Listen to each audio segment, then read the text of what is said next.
Aloha, everybody. My name is Rob Hack from the Hawaii Pacific Export Council. Today's webinar is on digital marketing for exporters. We have two really great speakers who are experts on the topic.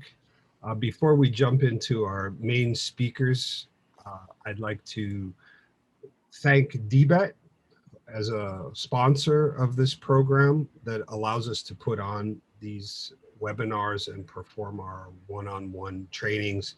And likewise, I'd like to thank SBA, who gives the funding to DBET to allow us to do this. With that, I'd like to introduce Jamie Lum. She's the program manager at DBET who coordinates the HiSTEP program, and she has a few words about HiSTEP. So Jamie, aloha. Aloha, Rob. Mahalo and good morning, everyone, for being here this morning.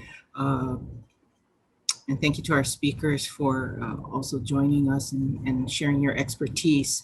So Rob has already mentioned we have a program, an export development program called the Hawaii State Trade Expansion Program. And thanks, Rob, for putting the website up, or HiSTEP. It is funded through a grant that we received from the SBA. And the goal of the program is to really see an increase, get a number of our Hawaii companies to begin or to expand in selling their goods and services in the global market, and also to increase the dollar amount of those goods and services that are sold out there in the international markets. So we have three components of our program. The first of which is our export readiness program. And all of this information is on our website. This webinar is part of that export readiness. Basically, we work with Hawaii Pacific Export Council, as well as many of other partners to help prepare companies to begin to export, or for those that may already be exporting, perhaps they have particular issues that they need to address. So we have these webinars that address various types of topics of interest to companies as far as exporting. And we also have some sessions that address particular markets. So again, we work with HPEC, and thank you to Rob. He's always very good at putting these together, getting the speakers and moderating, and so we appreciate that. Also part of the export readiness is our one-on-one consulting. So HPEC is one of our partners, Small Business Development Centers, the MINC Center, and the Veterans Business Center. These are all, and Innovate Hawaii, which is part of the Hawaii Technology Development Corporation. These are all partners that we work with when companies register for HiSTEP. Based on some of the information that they provide to us, then we will partner them, pair them up with one of excuse me, our partner organizations, and they will have initial consultation, and our partner organization can help them with their export development plan, and like I said, maybe any particular issues that may surface, or any kind of questions they have. So that's export readiness. Another component is our Hawaii pavilions. As you know, in the last year, because of the pandemic, with limited travel and many events not being canceled, not taking place, that this area has been somewhat modified.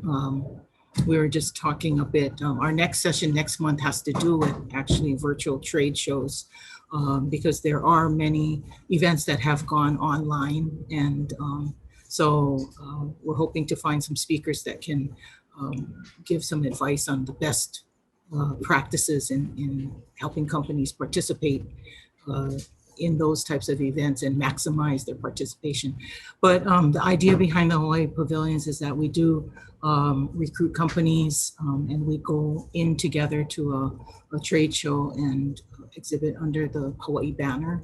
And so that's another way to help companies find partners, distributors, agents, etc.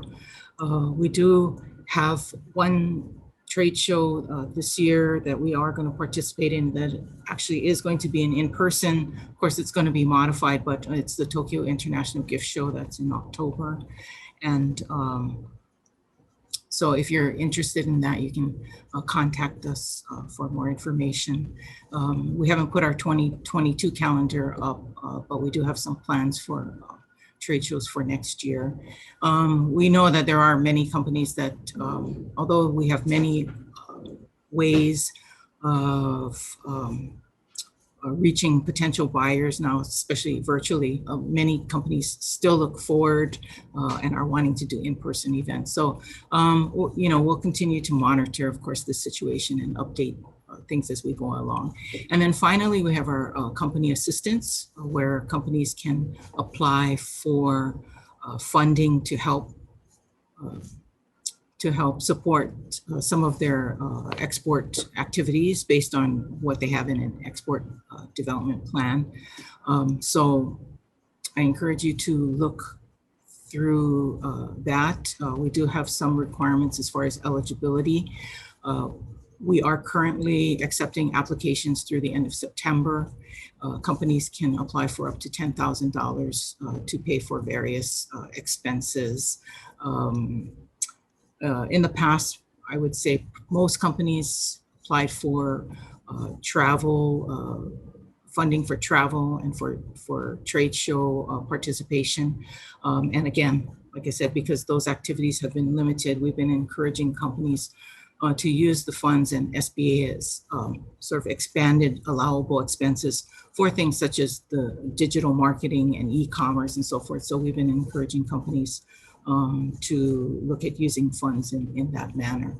So that's just a brief overview of our HiSTEP program. And if you have any questions, you can either ask them today or reach out to me, and I'll get back to you with more information on that. So thank you very much, Rob.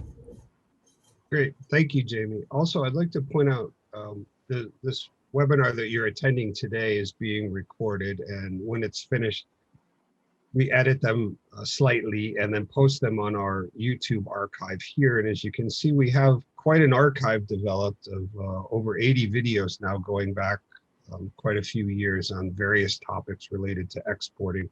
And on the DBET website, there's also a similar archive of these videos. So I encourage you to go look at it. If you just go to YouTube and search for the Hawaii Pacific Export Council, it's very easy to find. We're the only Hawaii Pacific Export Council around, and you'll see all of these videos there. So with that, let's jump into our first speaker. Is Kanzo Nara. He's the owner of the Imagine Web Creation and the I Do Web School. If you've attended some of our e-commerce events in the past, you'll recognize Kanzo readily. He's been a speaker for us many times in the past, and I consider him our go-to person when it comes to topics like multilingual websites and other e-commerce topics. So with that, I'd like to turn it over to Kanzo. Hi, good morning, everyone. Thank you, Rob, for the introduction, and thank you for hosting. Thank you, Jamie. So today I would like to be talking about digital marketing, as today's topic is.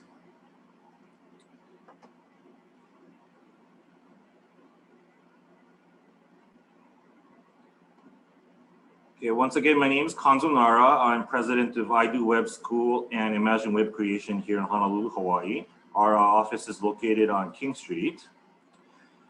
We have been in operation since 2006, and we cater to the following customers such as JTB, University of Hawaii, Hyatt, and so on. We offer web design, marketing, education on web development, and IT consulting. Okay, so without further ado, getting started with marketing, the different types of marketing that is available today. So today I'd like to be talking about these three main tools we'll use for marketing. The first one is pay-per-click advertising. This will include things as Google ads, Yahoo ads, Facebook, Instagram banner ads. The second portion would be SEO and also social networking. Okay, first, I'd like to go into search SEO. I'm sure most of you are familiar with the term this day and age, search engine optimization. What this is the search engine is determining what website or what web page is most appropriate for whatever keyword that user is putting in. So the first thing to understand on SEO is to know your keywords. And it's easy to go after like popular keywords when you're doing an SEO campaign, but it is very important to understand what users are actually putting in. Many times users are using keywords that layman terms are using, not technical or professional terms. For example, yeah, you might be looking for like financial advice or asset management, but people might just be typing in money loan, things like that. So you want to understand how people are actually searching for you. The next part is content is key. So there's no easy way of getting good SEO. You want to have both good quality and quantity on your website to increase your SEO. Another important fact is frequency of your content. So just by having a good website, you put all your effort in and you build it one time, that's not the end of your SEO. You need to continue updating it with new information, and frequency is very important. Especially like, we're having the Olympics this year. A good example is the search engine determines what information is new and what is old. So during the year of an Olympic, when you type in the keyword Olympic, you might show keywords or websites pertaining to the Tokyo Olympics. But 2 years from now, if you type in Olympic, you might find history or Wikipedia pages for history about the Olympics. So the search engine is always adapting and always changing depending on the time, and so should your website and content. The secret of SEO, there is no shortcuts for SEO. Unfortunately, all the good back-end tricks and stuff were kind of used up back in 2005 or prior to that. So here's a few things I want to point out for SEO. This is kind of things you should probably not do, actually. The first one is link building, and this has kind of gone out of style in the past couple years. People used to pay to get your site linked to external sources. But Google has a very advanced system that indicates it, whether it's a naturally linked site to your page. So this is things that's been going out of style in the past years. Another thing a lot of my clients put a lot of effort into is social media. It is a huge platform and a lot of people are on there. But no matter how many likes or posts or links you put onto your Facebook, it has no effect on SEO, and people will not come to your site just because you have a good presence on social media.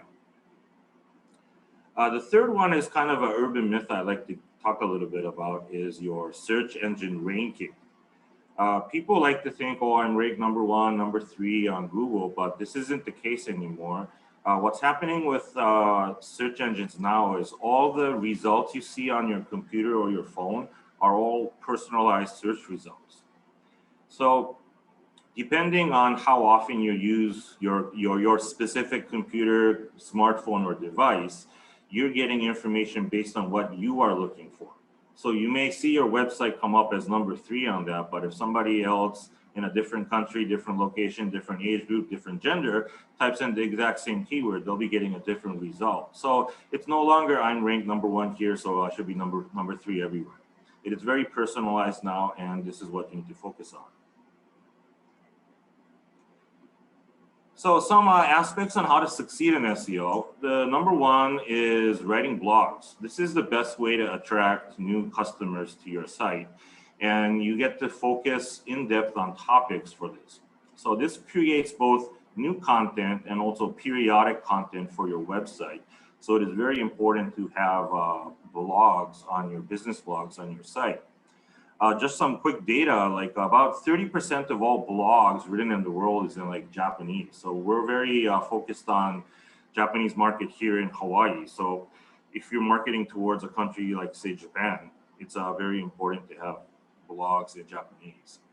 And also going back to the frequency of updates, scheduled updates is very important. This is because your search engine robots scroll your site periodically, and then they index your site on search results. Typically, the search engine usually visits an average site maybe once every 3 to 4 weeks. But if you look at big websites like, let's say, the New York Times, who posts new articles every 2 hours, they get scrolled several times a day. And this is because the robot knows they're expecting new content to come out. So they want to scroll the site and index that specific page on the search engine results. The third one is submitting your site to the search engines. This is something that a lot of people forget to do. Just because you have a website, you have a domain, and your website's public to everybody, does not mean your site is being recognized by the search engines.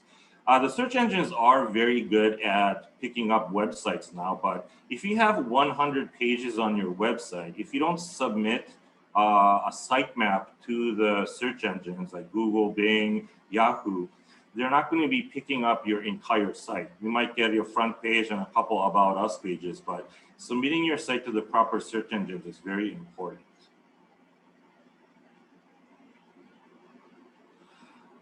This probably doesn't come to a surprise to anybody, but the top search engines right now worldwide is 92% Google, 2.4% Bing, Yahoo 1.4. And this can vary from country to country, but this is a worldwide information from 2021 this year.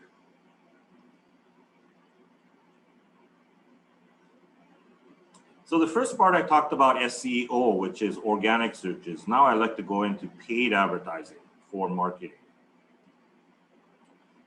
I'm sure many of you are familiar with a screen such as this. So if you type in Hawaii hotels, this is the search that you will find.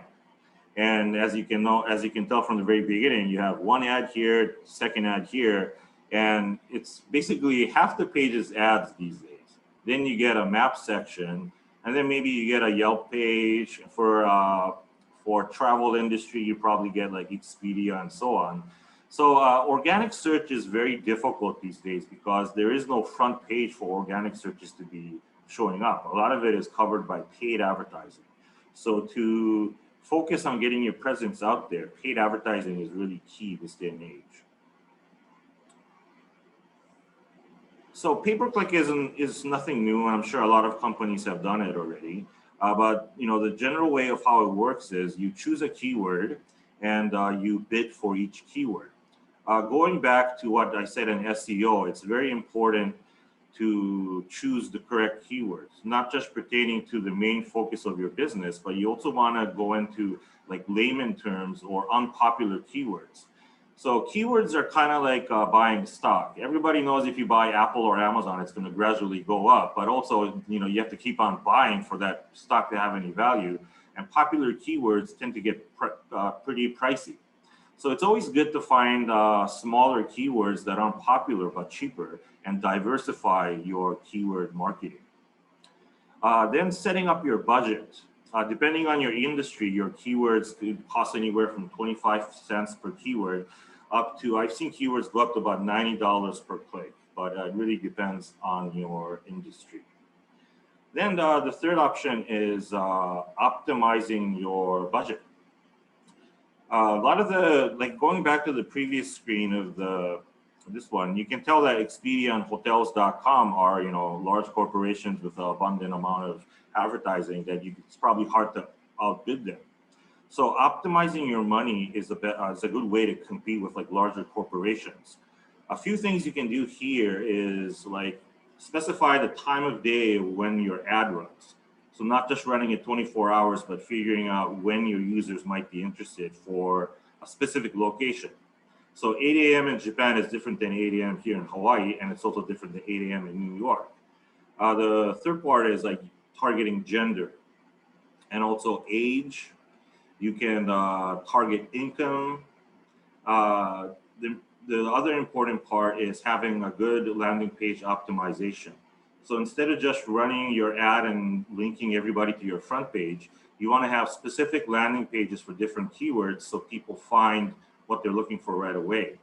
compared to people doing a desktop search 10, 15 years ago, if you find a website, people tend to click through 2 or 3 pages looking for the information they want. But this day and age on the smartphone, if you click on something and it's not there, they scroll back to Google and then they go to the second website, the third website. So you want to make sure your users are finding keywords on the landing page that you send them to, not just your front page. Another important thing is to determine when and where people are searching for you. You know, are they in transit? Are they going to work? Are they traveling? Are they having lunch with their friends and searching something? Are they home after dinner looking for a new TV to buy? These are all very important aspects to instigate more, consumer desires on when and how they want to buy it. People, like, for example, like, you're probably not going to do very well trying to sell a $800 flat screen 8 a.m. in the morning, but people might do more research on that in the evening. So focusing on when and where you're showing your information is very important. With that said, this is probably the most important part in digital marketing these days is 83% of all primary searches done on the smartphone. So you could have an abundant amount of information and pictures pertaining to your product or service, but if it's too much for your smartphone or it's hard to see on your smartphone, you're wasting your money on advertising. So 83% of your primary customers are going to see this tiny screen on your smartphone. So you should be creating landing pages based on smartphones. Few key rules on creating a successful landing page is the 2-second grab user attention rule. So once you're into the page, you have 2 seconds to grab their attention. You have to keep that in mind. The second one is all the information should be within 2 swipes. Anything longer than that, and they're probably going to lose interest.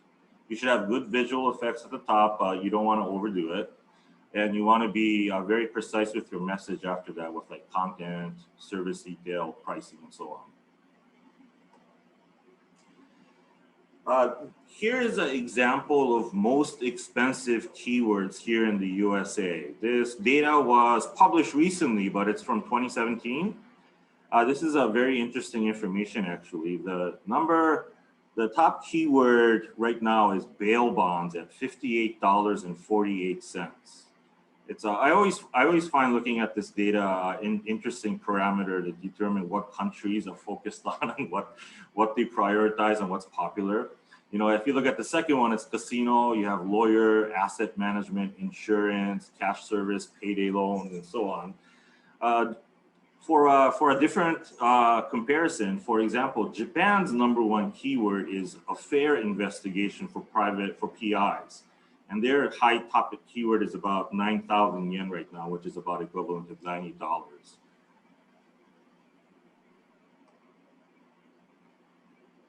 Okay, next one is advertising on social media, so Facebook and Instagram and so on.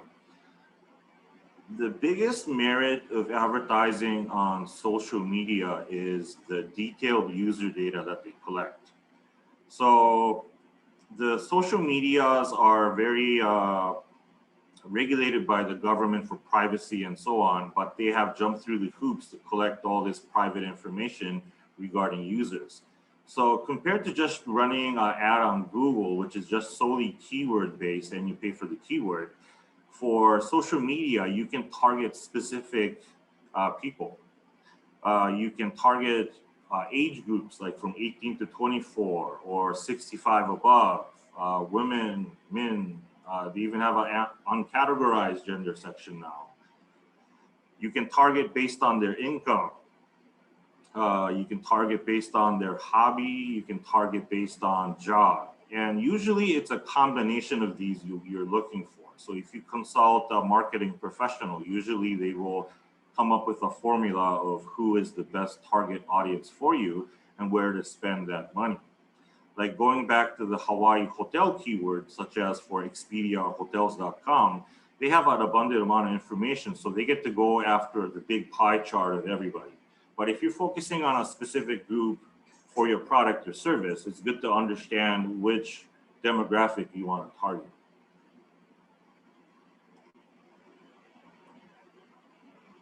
And the second part is choosing which social media platform to actually advertise on. This is a comparison of like global social media and ones from Japan, since I specialize most of my marketing in Japan. Like globally speaking, Facebook has about 2.3 billion users. And we have WhatsApp, WeChat, Instagram, and so on. But if you're marketing towards a specific country, such as Japan, you want to make sure what the biggest platform or the most popular platform is. For like Japan, number one is @Line, which is 80 million people. Twitter, Facebook is all the way down at number 4. And even for Facebook in Japan, right now, Facebook demographics in Japan is for age groups over 45. People under 45 are using Instagram now. So going back to the demographic now, just because it's a popular and you have a large share, you want to make sure you're spending your budget or your efforts in the correct place for your advertising. Okay, so now that we've done our SEO, we've done our advertising, we've done our social media, and we have all this information and all this campaign data happening, what you want to do is bring it all together and understand really what's happening with your website. And this is where analytics data comes in handy. So you have your SEO, pay-per-click advertising, and analytics, and you wanna focus on your next step of like where to maximize the most and what steps to take. So how do you utilize which component of your advertising campaign? So I'm sure many of you who have a website already have analytics data, but analytics data, there's a lot of things you can do with it. And I'm not going to go into detail with every single aspect of what Google Analytics offers, but I want to mention these 2 things that you should do for Google Analytics. Is number 1, you should set goals. Google Analytics offers a feature that you can set goals on your website. So a goal might be you want to get an inquiry from your customer. So you will set that up after somebody puts in their data on a form and clicks send. This data will then get propagated on Google Analytics, and it'll track back to your site saying you had 1 inquiry this month or 25. So this is very important to set goals. And this data actually also converts into your Google Ads campaign, where you can increase your budget to get better goals instead of just better views. So it's a very specific set goal you can set to your website, and it leads to having a successful campaign, not just bringing people into your website. After they come into the website, you want to say what's happening. The second one is you want to count your conversions. So if you have an online e-commerce site, conversions are how many people actually purchase your product. So you might spend, let's say, $1,000 to get 1,000 users on your e-commerce site. How many people bought your site is the conversion rate. So if you had 50 sales from 1,000 people visiting, that's a 5% conversion rate, which is very high. So by setting conversion rates on your Google Analytics, you'll know how much return on investment you're making from the advertising you do. Currently, the average conversion rate here in the US for our e-commerce site is about 2.6%. This has actually been going up in the past couple of years, so it's a good time to be advertising for e-commerces online. Okay, I'd like to talk about a couple things that are getting more popular in the past year, especially since the pandemic. One thing is like complete transactions. So if you look at a website that's a couple years old, you might see, phrases like, for further information, contact a sales rep. Or if you have questions, please submit your question on the forum. Or download this PDF, That used to be a complete transaction online, but right now what's happening is people want to get everything done on the website. So what you want to do is create a transaction flow of what you want your customers to complete on your website. You want to define your target goal of your website. An example being is in the past 12 months, takeout menu from restaurants have gotten very popular since dining was prohibited for a while.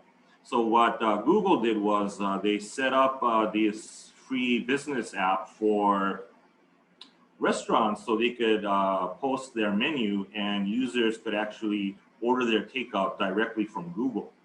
And Yelp has a similar feature. It's a paid feature, but if you turn it on, people can actually purchase things from there directly instead of saying, call here, and you end up calling your favorite takeout restaurant just to get a busy signal. But with this one, you just complete your order, you pay right then, it'll tell you when it's done, and you can just drive up and pick it up. So it's very important to try to complete your transaction of what your customers are looking for online. This is probably the largest growing market right now, is the video market, especially on YouTube. YouTube is the same advertising platform as Google Ads. So you can use the same demographics like localization, international target. You can set your budget. There's even specific campaigns where you can make short ads, because if people skip your ads within 5 seconds, you don't have to pay anything for the ad.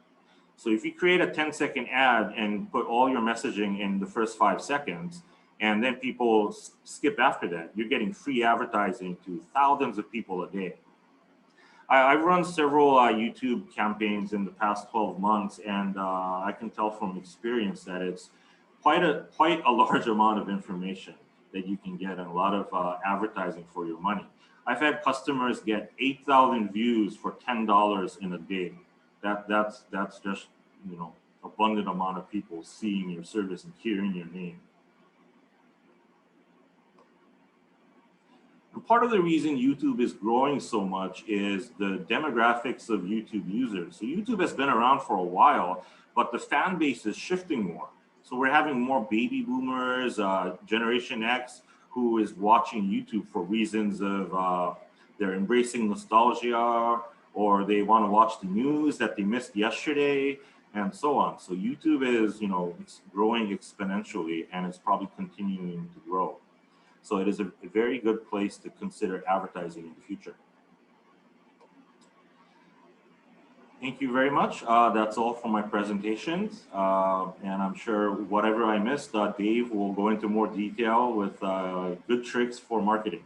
Thank you.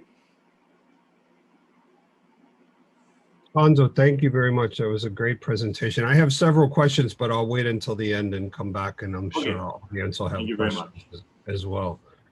Our next speaker is Dave Erdman.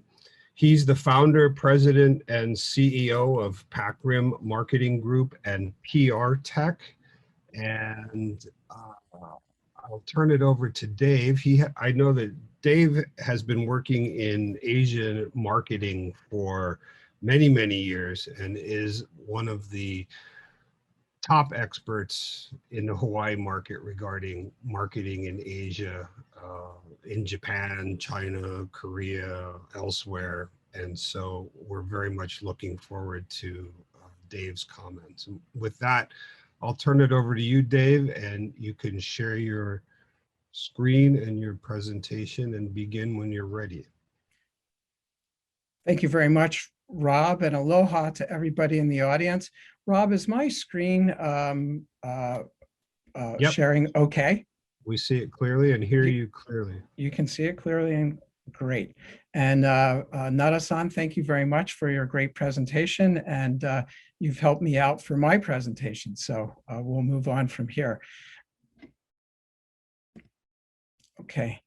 I'm really humbled and proud of SBA recognition that our company had, which is called Exporter of the Year for the state of Hawaii. We were chosen as an exporter of services for digital marketing and reservations platform that we created for Asian countries. The solution has brought in over 100 million in revenue to Hawaii hotels and into our economy.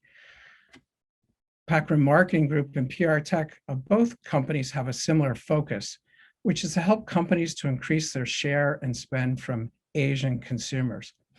Our team consists of members based in Honolulu, continental US, Japan, and Korea who understand cultural nuances and are bilingual marketing and digital experts that help guide clients and partners to expand their share and spend again from consumers as a part of the company or the organization's overall business mix. Established in 2004 as a digital marketing affiliate of PacRim Marketing Group, under the Act 221 law that we had back then, PR Tech integrates digital-based technologies with PacRim's 30 years of experience to successfully connect clients with consumers through Asia language advertising and public relations. Together, PR Tech and PacRim have pioneered state-of-the-art marketing tools and solutions to help our clients and partners to reach consumers and global travelers from around the Asia-Pacific area. Other than language differences and intricacies and strategies and tools, as Nada-san or Kanzo said, digital marketing in Asia Pacific is not much different from here. However, at the end of the day, the goal is still to create a purchase, which means many of the concepts and methodologies hold true no matter what the language is. But it is about the language. It's about the culture, the customs, knowing the trends, the holidays, the weather, and the consumer mindset in each country. Today, my presentation will cover the funnel methodology, website and shopping cart optimization. I'll dive a little bit into digital advertising, search engine marketing in Japan, also Korea, and a little bit in China, and social media marketing. And then we'll end with a case study of what we call the MyHawaii Mall and 10 tips for success. So let's go. Our team uses a methodology in our digital marketing called the funnel approach.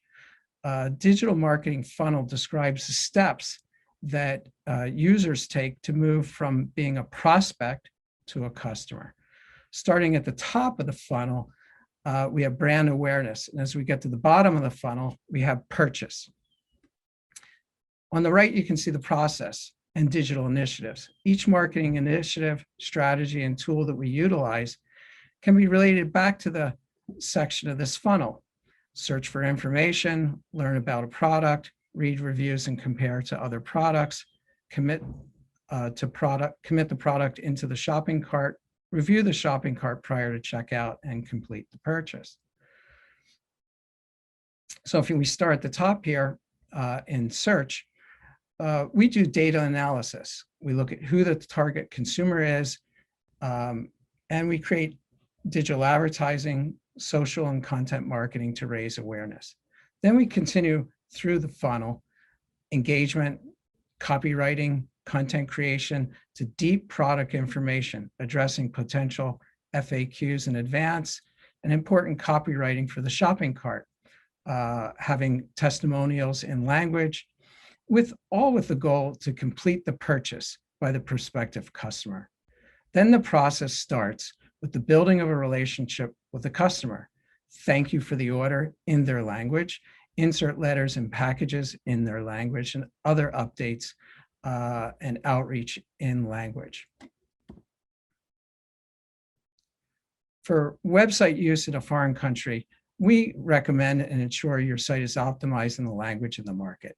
Content professionally written, and note the areas of focus: homepage, landing page, product descriptions, shopping cart, terms and conditions, and shipping, as well as other information if you're selling services to the market, all in the market's language. Now, the website on this page is shown in 3 different languages. However, the content describing each of the featured restaurants was written specifically for each language market with cultural nuances.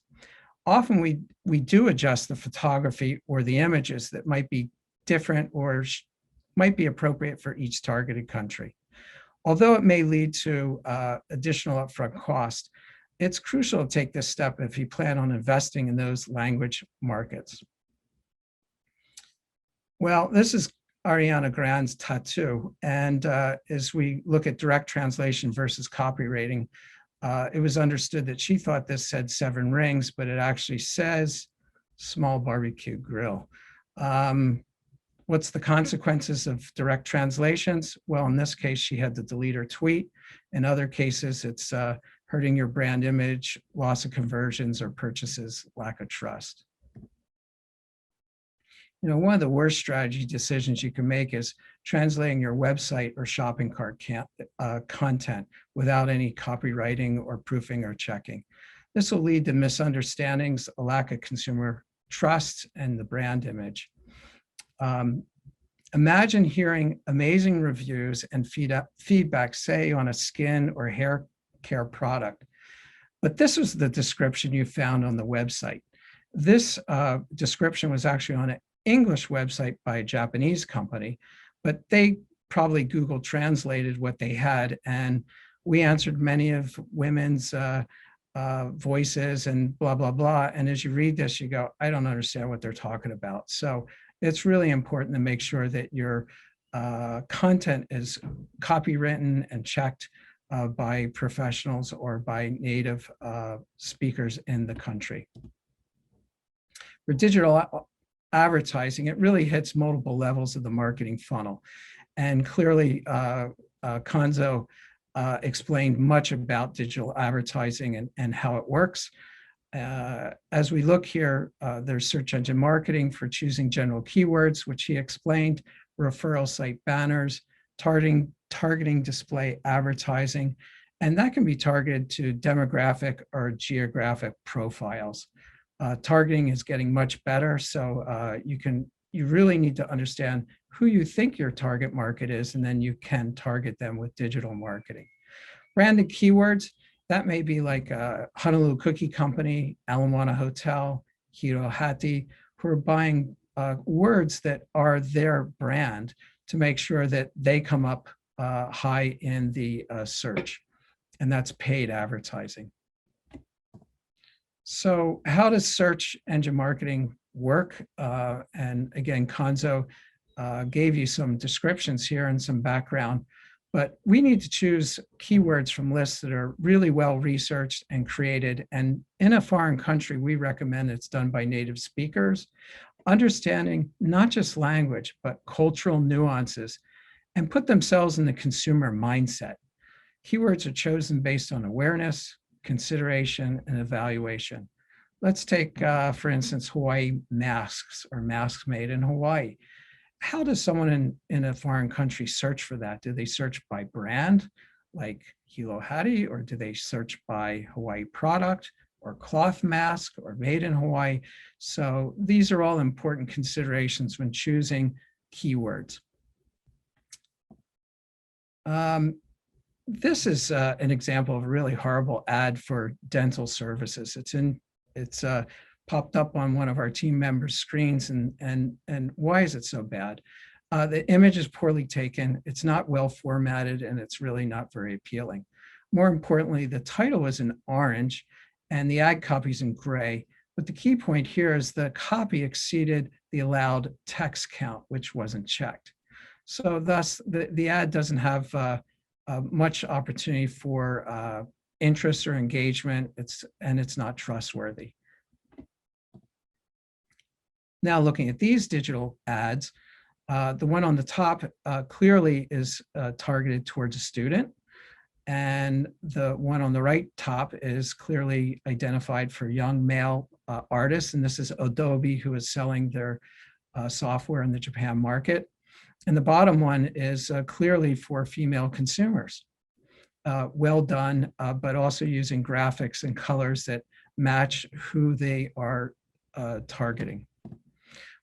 Nanzo spoke about search engine marketing across the globe, but here specifically in Japan, we can see the impact of Google and why we must invest in Google when considering Japanese search engine marketing. Yahoo is still important and has an interesting presence, but also potentially for older demographics who are used to using Yahoo for years. So we continue to encourage our partners to look at using Yahoo. In the Korean market, the most popular search engine is Naver. It is not Google, mostly due to its advanced features and ability to better understand the Korean language. If you're planning to target the Korean market, then ideally you should be utilizing the Naver platform. Not only are they the biggest search engine in Korea, but the platforms act much like a combination of social media and content marketing. Konzo spoke about blogs, and in Korea, the Naver blog is really a very important part of search engine marketing. Naver blog has really succeeded in being the most important, or one of the most important digital platforms in Korea to share and access information about almost anything. So as we look at the China market, Baidu is the most dominant search engine. I think the summary here is, one, we could spend a lot of hours talking about the China market, but overall, as you see, search engine marketing is different in each country, and I'm looking at the Asia Pacific countries. So know what's important to focus on in each country. Konzo also said social media marketing is really important. I totally agree. Perhaps now is one of the best ways to communicate directly to the consumer or your prospective customer. But it must be done through proper channels and culturally appropriate. For social media, we look at Facebook, Twitter, Instagram, blogs, YouTube, video, vlogs, and now even live video.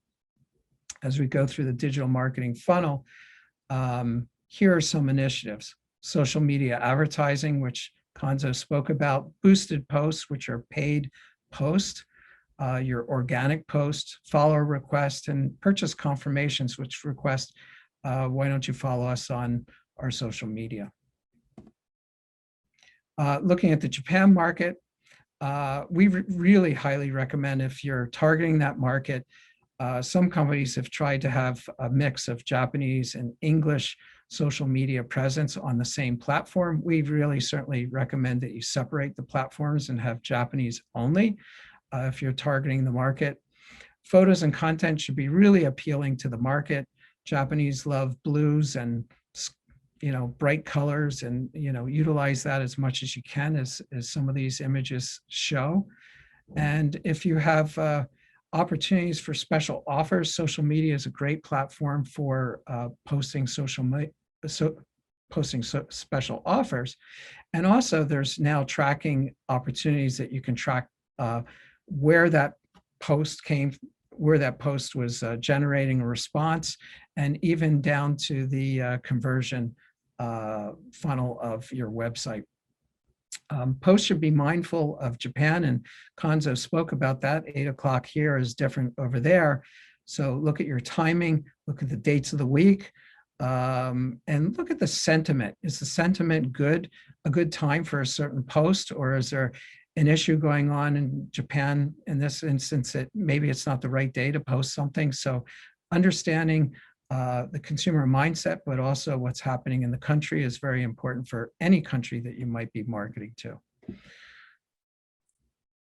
Konzo said blogs are important, but especially in the Korea market. We have 2 blogs that I'm showcasing here for El Moana Center and Four Seasons Resort Lanai for the Korea market. And these examples show that it's a really efficient way to create content, to have the latest information and promote your product and service in the Korea market. It's cost effective and efficient, and also helps with search engine marketing on Naver platforms, because these are blogs on Naver. The China market has lots of social media on apps like WeChat and Weibo and other platforms that are used often all day long, from everything from payments, banking, getting news, buying products and merchandise. And again, Rob could run a whole seminar on just the China market, and I know he will do it again. So now I'd like to look at a case study using the funnel approach and integrated marketing. This is a screenshot of a web portal or information site about Hawaii that Packard Marketing Group developed over 15 years ago. There's over several thousand pages of content, and we update this site on a daily basis.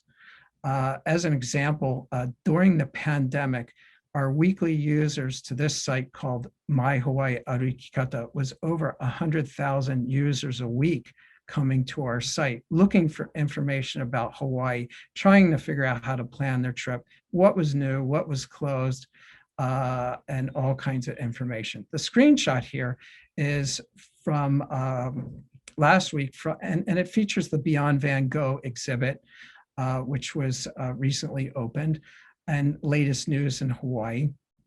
And on the right-hand side, you can see some banner advertising. There's the Hilton Hotels, and there above that, the first banner is MyHawaii Mall.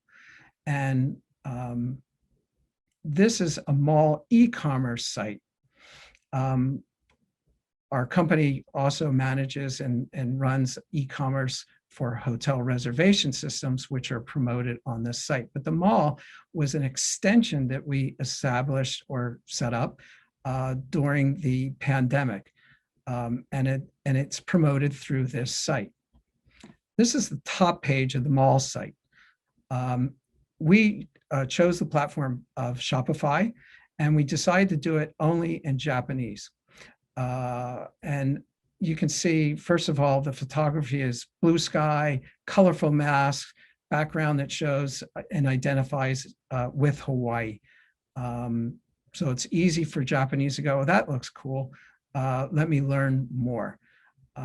Why did we do the platform only in Japanese? Because we are not a manufacturer. So we worked with manufacturers and retailers, and many of them already marketed to the US market, and either were not marketing to the Japan market or found during the pandemic that it was very difficult to market or sell their products into the Japan market. That coming from issues with the Postal Service during the election, even after the election, air shipments that were either delayed or flights that were canceled throughout the pandemic, all difficult issues for exporters and individual businesses who are sending products and merchandise to customers in Japan or Asia markets. So we work with about 6 to 8 different manufacturers or retailers, from Hilo Hattie to Rain Spooner to other types of local manufacturers, and to promote their products. Now, this shows some of our merchandise, particularly as we went into the holiday or Christmas season. And we know that Japanese are familiar with the holiday season. Actually, they celebrate it in very unusual ways, but we thought perhaps this might be the year that they might want a holiday mask to wear, and we would try this out. We launched, actually this says in December, but we launched our holiday mask in November, prior to the Black Friday. And we know that Japanese who know Hawaii and are global thinking know what Black Friday is, and more Black Friday has become something in Japan in a sense. So we used the Black Friday sale, which included some special packaging, special offers, and free shipping. We had a newsletter that goes to members or people who opt in to the MyHawaii portal site. And we sent a newsletter to them announcing the Black Friday sale and the free shipping. And you can see social posts on the right-hand side. Some of those social posts were also from not only our launch of the site, but from the holiday time period. So how did we do the free shipping? We actually found a way to get our merchandise shipped to our office in Tokyo, and we shipped it out there for somewhere from between $1 and $2 per package. Much different from what we were paying to ship from Hawaii, or the customers paying, which was $37 and above for shipping out of Hawaii. This graph shows spikes of the impact of digital marketing initiatives. So each time we had an initiative, a promotion, a post, a newsletter that went out, they were driving traffic and ultimately conversions to the MyHawaii Mall site. Through this expansion from our portal site and starting the MyHawaii Mall e-commerce site, we did get bulk orders. So corporations and other types of entities were buying our merchandise in bulk, which was terrific for our Hawaii retailers and manufacturers. But it also, having the website gave us an opportunity to gain entry into one of the hot new department stores in Shibuya called HiSTEP, which is right in the middle of Shibuya above the Ginza station. What we did there is we collaborated with HiHeartHawaii, which is a Japanese language broadcast program. It's a radio program on Saturdays in Japan. And we did a giveaway. We gave away masks and in a contest. And then the radio station, ran social media posts and spoke about the product and spoke about Hawaii and helping Hawaii companies, and go to the department store to purchase masks, or they could go to our site. And we were successful with the radio promotion, and it shows sort of integrated marketing and using digital marketing combined to drive traffic either to the site or to another location for purchasing products. This shows the mask rack at HiSTEP or in the department store at HiSTEP. And here are masks, the Christmas masks that we were promoting initially. And we learned a lot of things here about positioning on the racks and having samples and some other things. And we worked closely with the floor team and the managers to enhance our displays and to be better at selling in that environment, retail environment. So there we go. That's our case study. Let's wrap up. I have 10 tips or takeaways. And number one, ensure your website is optimized for the language markets. Just thinking that you can do an English website and access a new market overseas is potentially dreaming. Although there's lots of people in these countries that speak and read English, we really highly recommend your sites be in the language of the country. We also recommend that you don't translate or use machine translation. And if you do, please, it's highly recommended you proof it and check it, but copywriting would be the best. Provide as much information and detail to the consumer in their native language, especially in the Japan market. They are so interested in small, minor details. We talked about SEM and keyword lists. Again, created by native speakers would probably be your best approach. Utilize visuals and campaigns that appeal to the target market. And as Nanzo said, you can now target very carefully through your digital marketing efforts. Understand the nuances of and differences of search engines. Invest in platforms. Again, if you're using Facebook or Instagram, we do suggest that you have specific platforms for those in the targeted country's language. And build, utilize, and communicate to your customer database to continue to build loyalty. If you're a Hawaii-based retailer and you have the opportunity to collect names from South Korea or Japan, collect names, build a database, and go out to those folks promoting your website and your web services. That's probably one of the cheapest ways you can do digital marketing in overseas countries or in the Asia markets. And test, analyze, adjust, review the data, and be flexible. I'd just like to wrap up and say, if you haven't started doing marketing or digital marketing in Asia, don't be afraid to try. This is the time to really expand your market. Thank you very much. Mahalo. Arigatou gozaimasu. Kamsahamnida and sheshe. Great. Thanks so much, Dave. That was wonderful. If anybody has questions for either of our speakers or Jamie Lum, please type them in. Otherwise, I developed several questions throughout the presentations. Both wonderful presentations.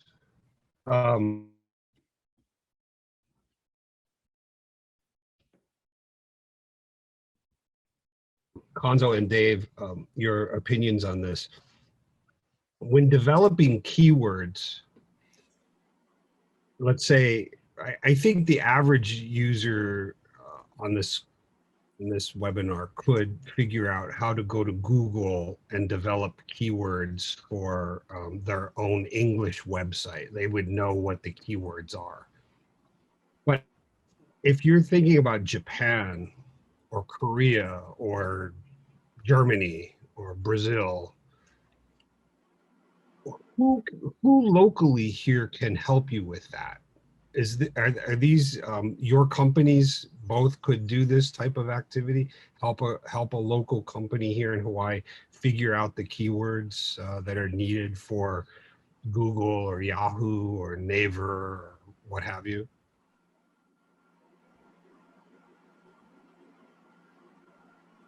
Konzo, I'm Oh, sure waiting I'll for answer it. for him. I know he can do it for the Japanese market. We do that for the Japan, Korea, and China markets. European markets, if you give us some other language, French, maybe we can't do that.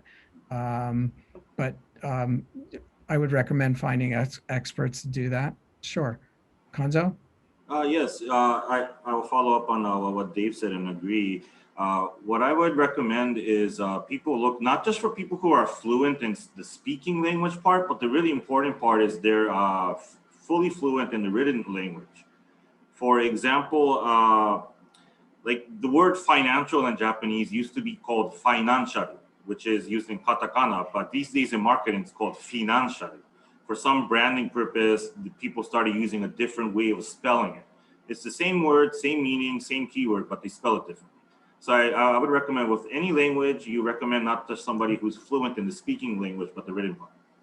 Yeah, Rob, one other thing, just to follow up what Konzo said, understanding the nuances of what's happening with language is important because, as he mentioned, they may say something or spell it differently. So we may have a word that we think is spelled correctly, but the Japanese spell it incorrectly. You may want to use an incorrect spelling as one of your keywords. well, that's a good point. I think that the point that Konzo made about a native writer is important because just as in English, there are plenty of people who are smart people. They're just not good writers. They may actually be good speakers of English. They just don't write well with good grammar and what have you. But that's the same in other languages. And so it's important to find a good writer of the language with the keywords or key phrases that you're looking for. I have to share my screen in order to ask my next question. So I hope you can see the screen I'm sharing. This is a website. This happens to be Konzo's company, Imagine Web Creation. Can everybody see that? Yep. Okay. Yep. So up here on the upper right, I don't know if you see my cursor moving, but I'm circling around the Nihongo words on the upper right where there's a link to what would be Konzo's Japanese website. And so my question is, how does a company decide between the languages that they're using? English is their main site, and then they have a secondary site for, in this case, it's Japanese, but it could be Korean or Portuguese or whatever. How do you determine you're going to have a completely separate site? So for Konzo's website here, it's all under the same domain of imaginewebcreation.com, and he has both languages there. So my first question is that sort of state of the art right now, that you're keeping all languages on one website? And then my second question is, what if you had a website that needed multiple languages, like you needed Japanese, Korean, Chinese, and Portuguese? How do you handle such a thing? Oh, excellent question. Actually, each of these website is on a different domain. So all your languages should be on a separate domain or at least a subdomain. And if you are ever in question of like how far you want to branch out for languages, I suggest you do a Google search and type in the keyword geo-targeting multilingual website. Google has a very clear definition of what you should do regarding domains or subdomains. Can you repeat that and say it slowly? Geo-targeting multilingual domains. Okay, great. Yeah, I notice so if I click on Nihongo on your website, it takes me to a totally different website, qpweb.com. Mhm. And that's sort of the state of the art right now. Well, there's a lot of good tools out there to, it's cost effective and you can put a bunch of languages within one website. Like what used to be popular is you would have imaginewebcreation.com and then /JP. But what happens here is when the search engine scrolls your website, it's scrolling everything in there and it's trying to determine whether it's English or Japanese. So whatever language has the more character count in it, it'll be the dominant language of the site. So you don't want that to happen. You want to have clear languages on different domains. Okay. So great. what we do, Rob, what we do Dave. is we recommend to our partners that they have subdomains in other languages. So JP dot or KR dot something for their website. And you want to make sure that it's not just sitting, as Kanzo said, not just sitting on one site, because that way your site will get has more opportunity in those languages and cultures to be able to get search and get seen better. So the subdomain is stronger for doing that. So that's what we recommend. Okay, great. So it's like a separate website. You go, Yep. just like you did, you clicked and you go to a subdomain.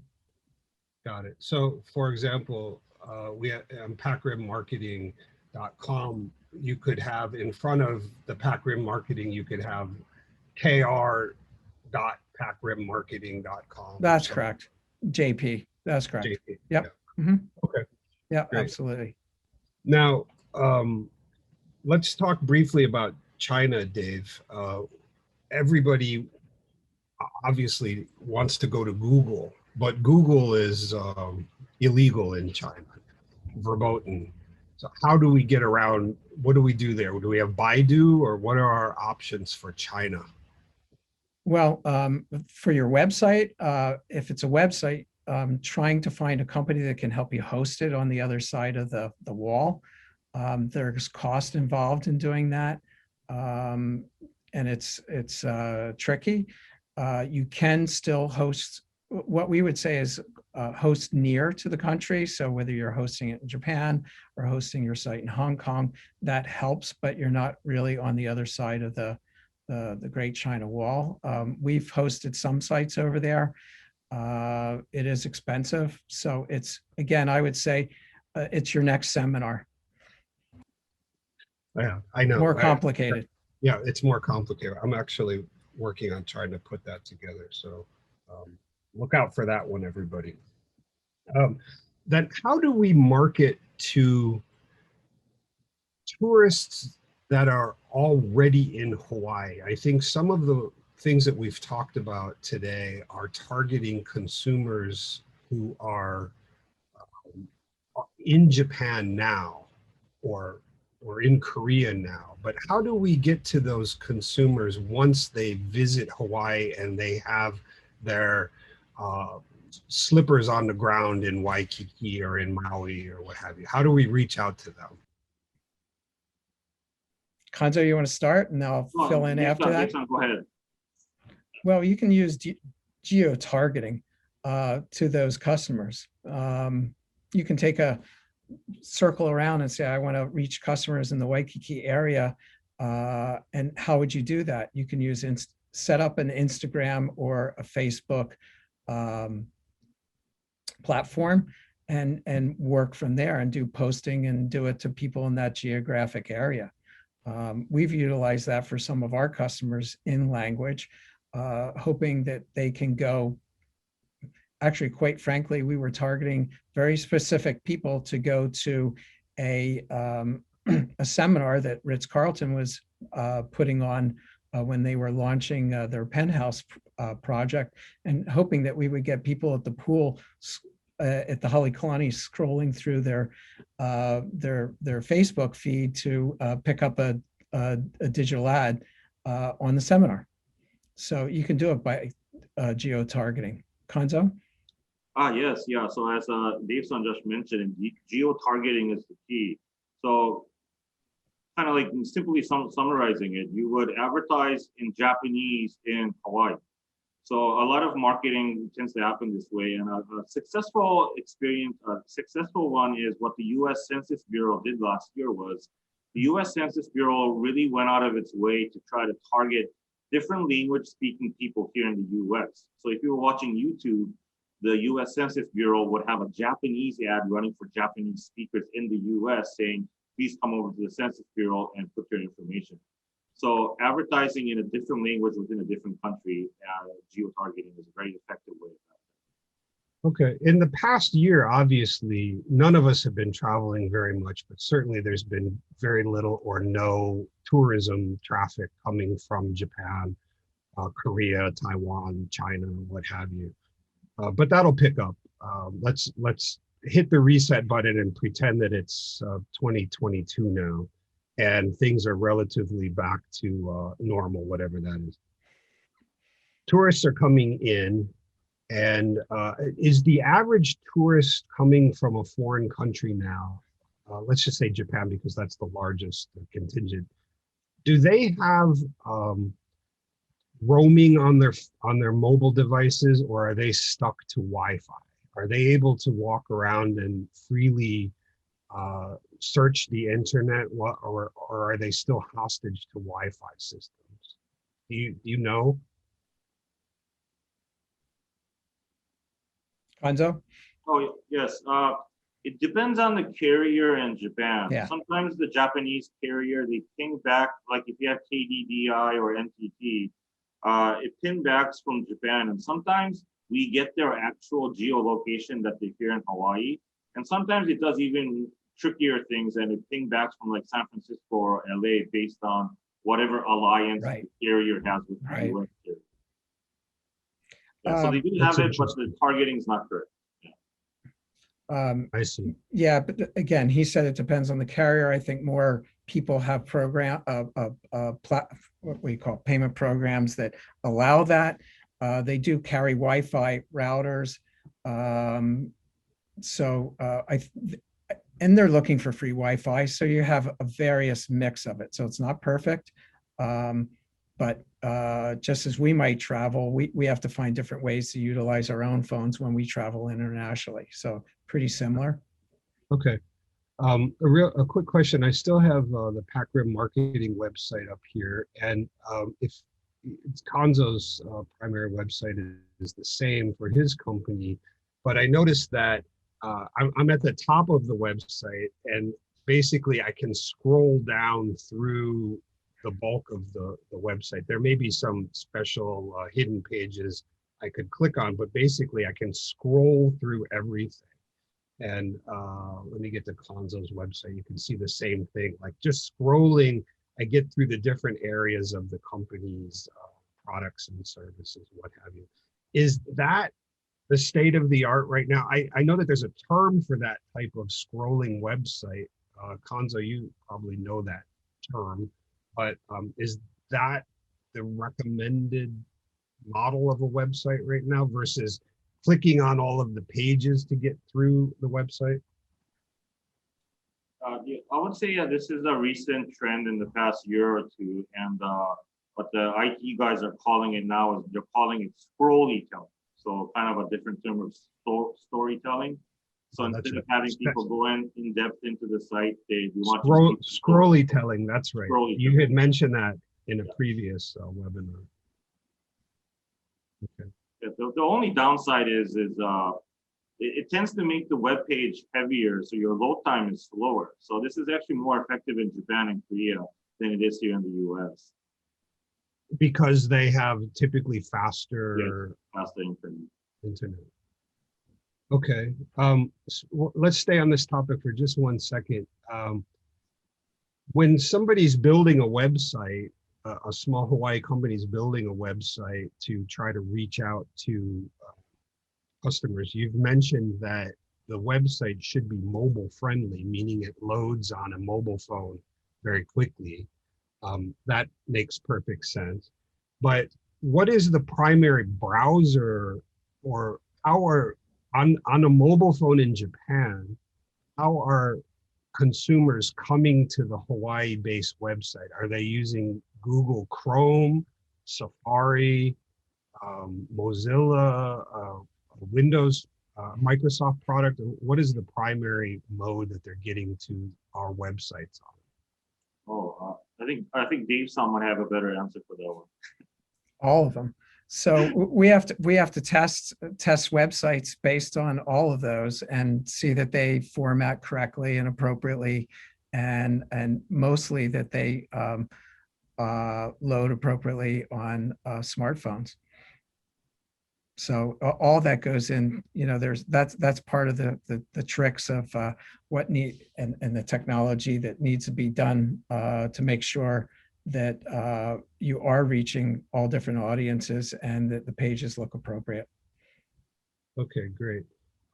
Dave, you had specifically mentioned, I don't think you used the term, but I'll say marketing with Aloha, meaning getting images of Hawaii into the digital marketing, the sunshine and the beaches and the palm trees and the water, what have you. I'm routinely surprised that more of our companies don't do that and don't play up the fact that their products are made in Hawaii or they're Hawaii based or what have you. Do you work with photographers or videographers, or how do you consult to your clients to get those types of proper images and getting the Aloha out there into their product branding? I think it's just giving the guidance, and good photographers will be able to capture the right image, but just giving them guidance that this is sort of what you want to try and do. When you saw the top page of the MyHawaii Mall site, quite frankly, that was in somebody's backyard during COVID, and she shot that. It was one of my staff who shot it. I got her the mask and said, she said, I got an idea for this. I said, let's run with it and see. And then she shot a lot of different pictures, but we chose the ones that were the bluest, the nicest, made sure the mount was in the background. That's the art and the science that goes behind this as a marketeer. So sometimes you do have to guide the photographers, but finding the right ones, they know what to do. And just saying, I want to really emphasize that, we are from Hawaii, and this is how we want to share our aloha with prospective customers. But for everything now, photography, video, it's more important. I can't emphasize, you got to have good visuals now on all digital marketing platforms. Konzo? Yes, I agree. Compared to like desktop type websites from 10, 15 years ago, there was more design elements going into the background or frames of the picture. And especially what was popular like in Hawaii 10 years ago was having hibiscus or plumeria in the background. But now with a smartphone, there is no background. So the visual image is the website now. So having good pictures is really important. And video, Konzo, you mentioned during your talk about YouTube, yes. And I'm also a big believer in YouTube. Are there videographers that are in Hawaii that could help a company make a short video for YouTube specifically, or their digital marketing? I mean, I'm not talking about movie length things. I'm talking about 60 seconds or at most a couple of minutes of video that discuss the products and show the Hawaii background and what have you. Yes, actually my company does YouTube ad creations, but from a budget sense, most of my clients, they don't go with the traditional filming portion, but we work with stock photo to create a video for them. And the average video ad on YouTube right now is maybe about 15 to 20 seconds for ads. There's very rarely ads that run for more than 60 to 60 seconds. Do you have any experience with the cost of a YouTube video ad? I've never done that myself. I don't know what the price is. Well, the click-through rate right now is about 35%, meaning about 65% of people click the skip button. They don't watch the ad. So you're basically paying for about 35% of the time your ads are running. And it depends on how far the ad goes through. So if you have a 30-second ad, after 5 seconds, you charge a specific amount, let's say 25 cents. After 15 seconds, you charge 50 cents. If they go all the way to the end and click on your link to come to your site, then you might pay $1. So it depends on the interaction level of the ad. Right. Hey, Rob, I want to mention, you brought up video, but now in Instagram, we have Reels, and we found that if we are using in the Japan market, Reels, the views and the engagement becomes much higher. So, and that can be shot with your iPhone. A small company here in Hawaii taking some videos like that and trying to post it on Instagram. Do they need any kind of editing software or any kind of editing experience? That seems to bog down some people. Do you have any advice on that? It should be edited more professionally, but now short videos are important, but even a short video should be edited appropriately for just like photography, good video. But you can use a professional or they can use themselves, but they should have it edited. They could learn editing or give it to somebody else to edit. And I'm sure Konzo's company and our company does video editing too. Okay, great.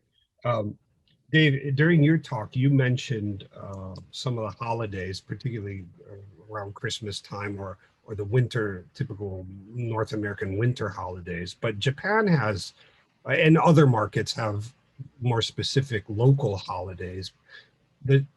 I'm still amazed at how the Japanese economy functions very much around sales regarding to specific holidays in Japan, back to school, shopping, and this sort of thing. Can your company advise on the local market sales, seasonal sales, and when to take advantage of those types of things as well? Absolutely. It should be on our website. We create a calendar, a holiday calendar every year that lists all the calendars. And I'm not quite sure at the moment where that might be on there. But that calendar is really important because not only planning for companies or if they're in Hawaii for staffing, but just knowing about the different holidays is really critical. So we find that's important. One of the other things that I want to mention about, if you're sending newsletters to customers, do you send it during the Oshogatsu time period? Is that good or bad? It's important to know, what is that? What are the dates of those time periods? And we've tried to advise our customers on those types of holiday dates, and perhaps it is a good time, or maybe it's not a good time. The other thing that we're doing, and as we said, Konzo and I both say test and learn and adjust.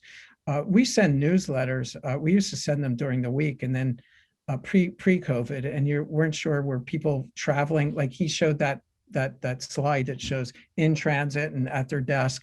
So you thought that what's the best time to send an email? We started sending emails on weekends at 7 a.m. Japanese time, so that as they woke up, they would read the email. We shifted over the last couple of weeks where we're watching the weather, and when it's raining in Japan, we're sending an email because we know that people aren't going out. So that's the kind of adjustment that you can do, and we can find the lift goes up, knowing and understanding the trends and what's happening in these countries. Hey, Rob, I do want to go to one thing. Jamie Yoshida did ask a question. Do you want to run through hers? Coming to that, let's say, do you recommend a website review to see if it's performing as effectively as possible? I'll jump in and say yes, definitely. And it needs to be done fairly routinely, a couple times a year. And that's partly because what I had alluded to earlier with people using different browsers, Chrome or Safari or what have you, to come to your website.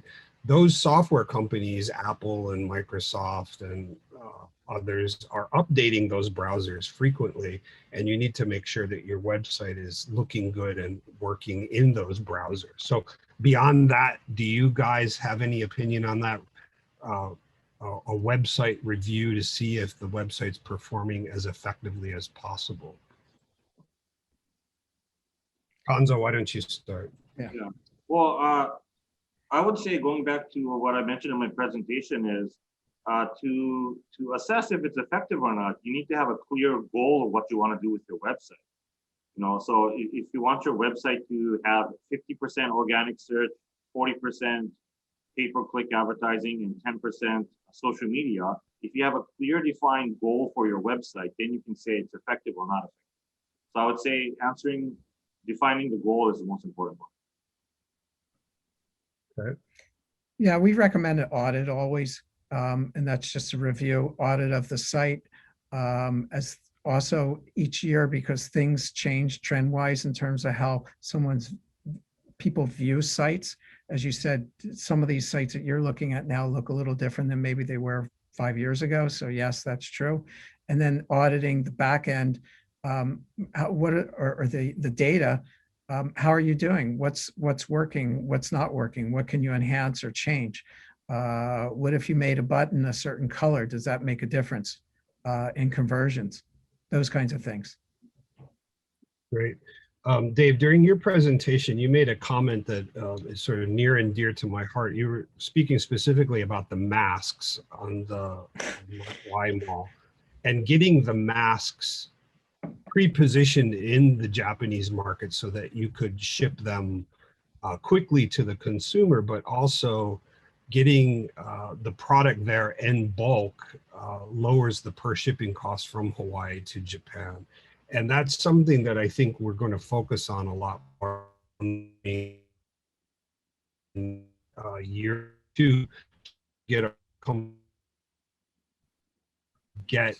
pallets of product into Japan or whatever market they're most interested in, position there, order it, they can get it very quickly. But it also, on the front end of that transaction, it really lowers the shipping cost, because as you mentioned, shipping one or two or a small amount of product from Hawaii to a foreign market is extremely expensive.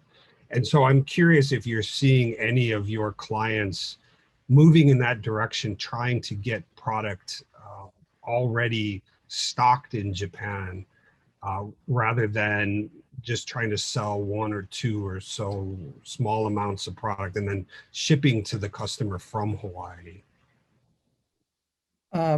Rob, you had a seminar previously that a couple of seminars for HiSTEP that spoke about other distribution methods in the Japan market, and all of those are other ways of distributing in Japan. The question really is, can you get your product there? That's been the problem during the pandemic because of the lack of flights, the lack of availability of cargo space, and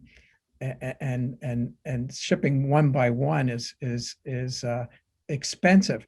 But I was somewhat shocked that people from Japan, consumers would pay almost the same amount as what they're ordering for the shipping.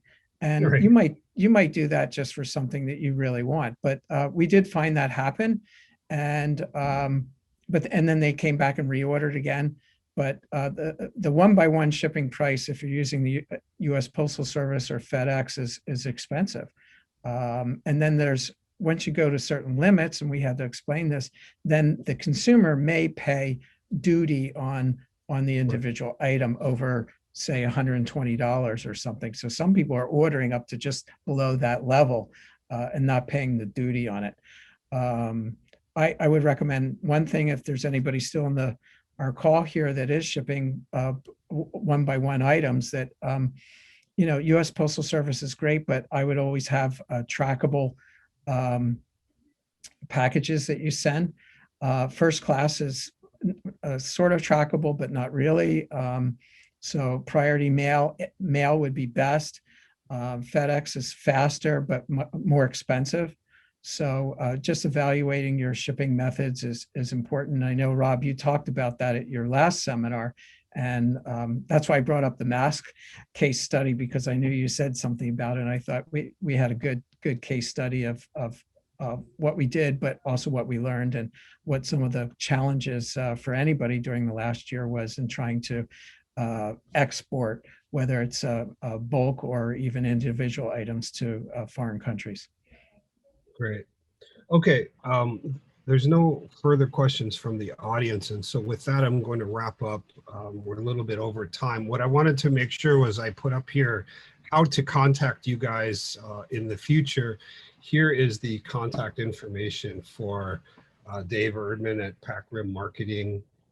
And then here is the contact information for Kanzo Nara here in Tokyo. I mean, here in Honolulu. Okay. With that, I would like to say thank you very much to both of our wonderful speakers today and to Jamie Lum, who kicked off the event with the explanation of HiSTEP. And we look forward to seeing you all again very soon. Our final seminar of this HiSTEP 2021 cycle is August 5th at 9 a.m. That is virtual trade shows. Please register for that.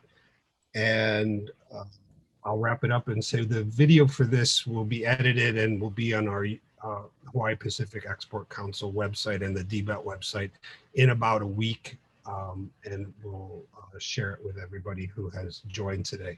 So thanks again, to our speakers. Wonderful job, fantastic. I think our attendees will have a much better idea about digital marketing for exporters going forward. Thank you again. Have a good day. Thank you. Bye. Mahalo. Aloha.